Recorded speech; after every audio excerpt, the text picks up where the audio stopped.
Hej, i den her film viser jeg 3 gode punkter, som kan afhjælpe nakkespænding og spændingshovedpine. Og det første punkt, det er så midt på skulderen. Du tager fat der i skulderen, altså i det bløde, og du klemmer bare.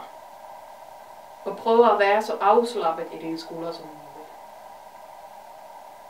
Og det næste punkt, det er her i hjørnet af skulder og nakke. Og der tager du også fat i sådan en pincetgreb, og du har en fornemmelse, at du har fat i lidt mere end hud. Og du kan søge lidt op efter eller lidt ned efter, fordi som regel er der et punkt, som er mere øm end omgivelsen.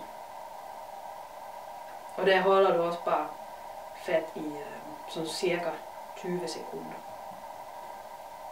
Og det sidste punkt, det er op ved kraniekanten. Og hvis du vipper hovedet lidt bagover, så har du fornemmelse, at det er sådan en, man kan sige, sådan en lille forhøjning på begge sider. Altså det er scenen af nogle store nakkemuskler. Og der klemmer du bare.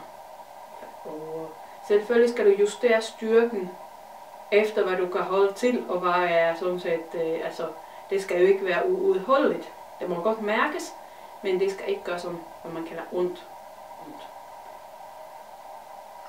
Ja.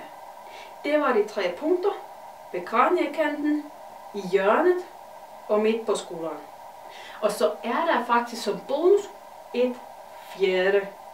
punkt eller område, som kan hjælpe til spændingerne i nakken eller spændingshovedpine. Og det er hele området mellem skulderbladene. Men der skal du have hjælp af en anden, eller du skal have fat i en massagebold.